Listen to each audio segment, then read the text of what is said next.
You're here too. I'm here to play Risen 3. Yeah! For you while I spit forth all my phlegm and saliva. Yes. Just direct it towards Rob. He's got long sleeves. And I know you brought me on. It's important to get opinions from more bearded white dudes, and that's what I'm here to do. Yes, we covet your opinion, oh bearded white dude. So this is, of course, the follow-up to What?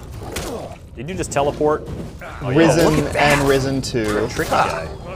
Now, this takes place in the same setting as Risen 2, so you go through basically the same islands that Which was like a dealt pirate with. setting, Yeah, right? it is a pirate setting. Yeah. And you are sort of a pirate, but not anymore. So you do consort with pirates, but you don't necessarily have to be a pirate.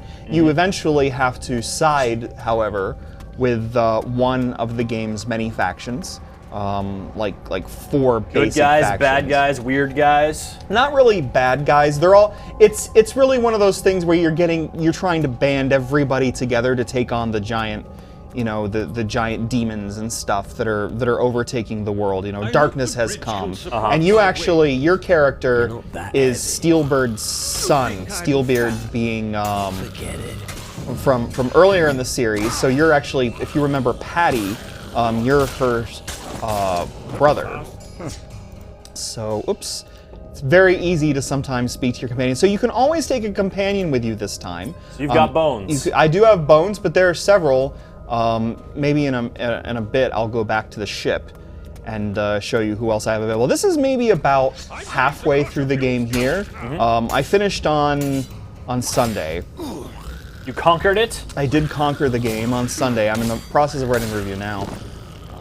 But it's interesting because it's a lot like Risen 2, but the combat has definitely been made more fluid. The visuals are definitely much better. But the combat still has a lot of problems, one of which is just how exploitable it is. That roll in particular, the dodge move, is really exploitable. Well, you don't start that way. That happened because that happened because I took a specific. I sided with a specific faction. Right. So I'm a demon hunter here. But you get to side with the mages, with the pirates, and so on and so forth. So. That teleport. Oh yeah, picking up gold pieces one by one. That's my favorite thing to do. But even before you do that, your roll. I know what individual pieces of gold. Really? Luckily, this doesn't happen too much. Usually things are in packs, or you steal that's fun. a bunch of gold, and of course, battles of the last century. So when you find stuff like this, a lot of the time you end up earning a new.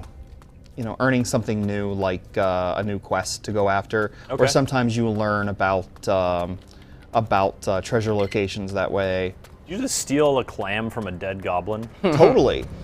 Goblins always have clams. Well, and then what you can do is see one of the great things about clams is if I have any, like I have shells, like you can. You have 46 clams. You can, and now we get to click on them all to see how many might have pearls. So I'm just clicking on them all the way through. Yep. But you need those pearls. Like, look, so I actually received, and here, one of the reasons I was out here is to get a shimmering pearl. Is that a pile of clams that somebody had? Looks like an eye. So you'd say for every 50 clams is 1 pearl. Well, no, you can get a bunch of pearls. I needed that specific pearl because she'd sent me after the pearl. So at this stage, though, I am off to close. One of the things that you do in this game is you have to close these portals.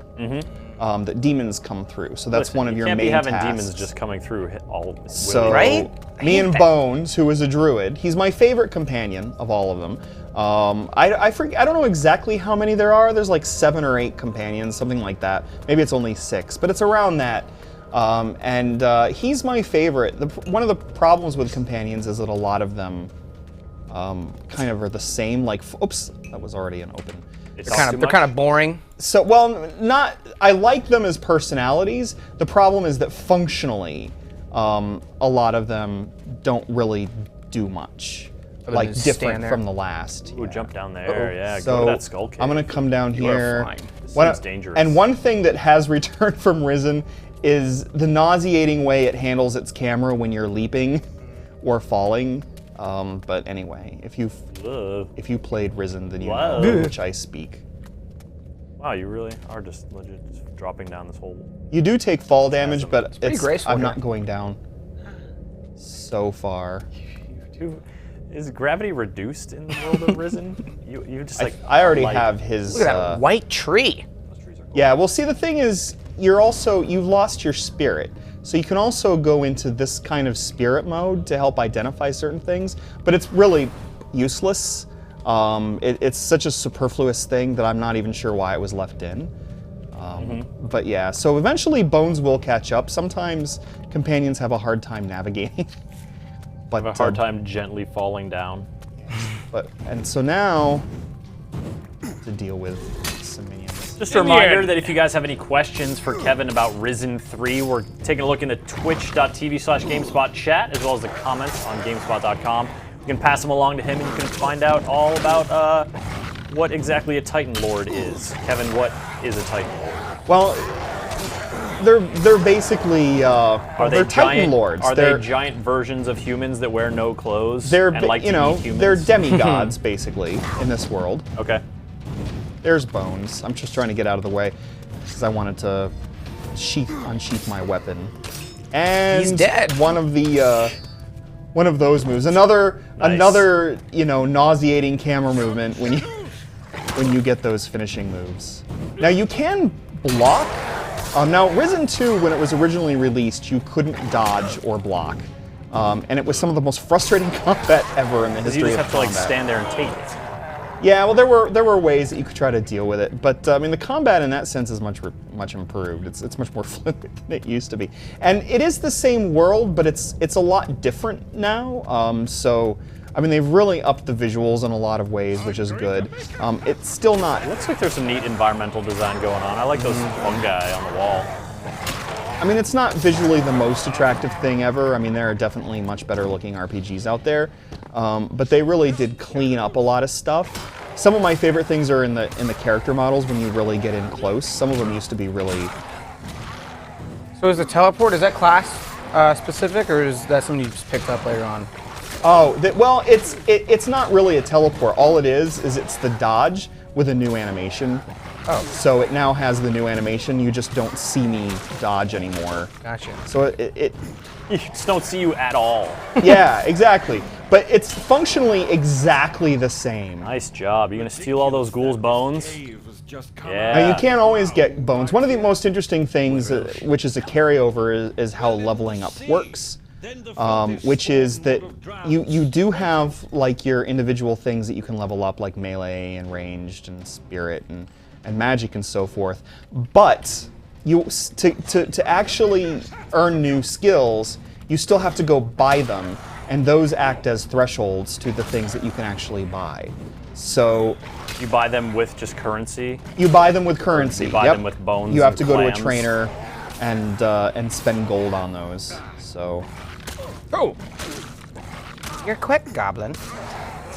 One interesting thing is I mean, the game's a lot easier than Risen and Risen 2 ever were. In the first two games, it was pretty easy to die from the very beginning, like just to one of those sand devils on the beach. It was like, that tiny thing just murdered me. Now, like, that kind of stuff isn't bound to happen. I don't know if I can mine this or not. Nope. Nothing so shameful as being killed by a tiny sand thing. Yeah, but now things have gotten a lot easier. The combat is a lot more fluid. The downside, of course, is it's really exploitable. Like, you can just exploit that roll to death. If you're wondering, like, why I'm not blocking, yeah, that's one of the reasons, because the dodge is so powerful. That you can. I mean, the game is compared to Risen and Risen 2, which were much more difficult. The combat in this game eventually becomes a cakewalk. So in that sense, it's very different until you get kind of the final boss, which is really frustrating. Here's the lockpicking, which is interesting. In the early times of the lockpicking, like, you can just. I watched you pick a lock earlier. So it was comical. It was comical because when you only have 4 of these things, you just swipe it across and back, and you're done. There's nothing to it. But here, like, see, I can't just do that because that happens, because you actually have to do it in an order and you have to figure out what that order is by playing a little bit. So, okay, that one stays up, that one stays up, that one stays up. So now the question is, do I go to the left or do I go to the right? No. If I, so that one's not the right one to go to. okay. So you do this, and then you still have to make a decision which one. I'll do that. Oh, not the right one. So 1, 2, 3, 4, back to this one, and back to that. And that's that's how the lock picking works. But that is way more interesting than what I saw you do earlier. when you have any fewer than six of those, then it's sort of a meaningless lock picking system. And even then, it's not too difficult. Believe it or not, Two Worlds 2 has my favorite lock picking of all time. And nobody ever, I don't believe it. Nobody ever says anything Look at this guy. about Two Worlds 2. Yeah, here's a swamp golem. So there are different kinds of golems, or golems, depending on how you like to pronounce it. I don't want to upset people. How's it spelled? Oh, I would say golem for that, for sure. Rob? Yeah. Sure. Going for golem? Let's do it. Let's do it. We're going for you know golem. what? I should do some magic here. the Maybe I'll record. do some magic, just to say, hey, look, I can do some magic. So, hope that didn't do thing is- anything. That thing is pretty cool looking, I gotta it's got say. some roses I on like them. some of the creature designs here. I like the environmental design. Is exploration sort of a thing? It's or the biggest thing, actually. Here, we'll summon some fire from above. Fire from above. Although really, he's a cakewalk. You just kind of sword him to death. Now, when it comes to buying buying some of those skills, like you can't always just skin everything off of these creatures every time. Like you have to earn the ability to get bones or skulls or hides and things like that. Oh, Teeth. to scavenge them off of Yeah. the creatures and what have you. See, this is Oh, usually what God. lockpicking is like. Oh my gosh. So in the early times, Making that achievement progress. well, the the thing is, point? I think I already have that achievement. Maybe I'm playing offline, so it's only going from where the. I was afraid that the game would update. It kept crashing on the other PC, which is. I was afraid to update it in case the press build and the retail, which came out today. Kevin, is this a game that is good? Would you recommend this game? I would. Where's your review status at? I think that you know what you're getting into when you play a Piranha Bytes game. So these are the people that made Gothic, which is still probably maybe Gothic 2 is the height of what they've done.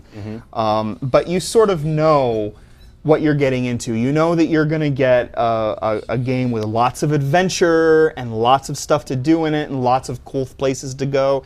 And it's going to be wonky and weird and not everything's going to make sense and it's going to be clumsy and maybe sometimes a little bit broken. And yet it's going to be kind of special because there are too few games that do this and this game does a lot of what it does really well. It really is one of those games. It's like, God, I wish they could have tightened up all the nuts and bolts. Because it has a lot of loose nuts and bolts. Yeah. But it's a really satisfying game. But holds itself together, and you can find some great enjoyment from playing it. Oh, totally. And I don't guy. have all of the companions here at this stage of the game. Like I said, I was about This is your halfway Normandy? through. This is your Normandy. You don't start with this ship. Eventually, you only get a big ship once you align, and then all of your companions join you. So this is Horus. All right, Do you have any fun? just talk to Horace. I don't want to meet all these people you said That's are fine. the same. That's fine. Although Well, you said their personalities are all different. full of It's just in blood combat. battles without There's ever only being one done dude before. that kind of works respect differently. He your has a determination. shotgun. He's one of the people from the voodoo people that you get. So it's like the same kind of the similar races from Risen 2 Okay. all reappear, but you do have new kinds of magic that you can do. Like there was no offensive magic in Risen 2. Now you can do all call in sorts of offensive firestorms. things. It's crazy. When is the game out? You said The game is out today. today. Yeah. And review coming. The review should be either tonight or tomorrow morning. All right. So I'm just in the process of writing it, so be on the lookout. But I would say, yeah, if you know what Risen is, then Go into it you with get your eyes more open. of that. All right. Yeah.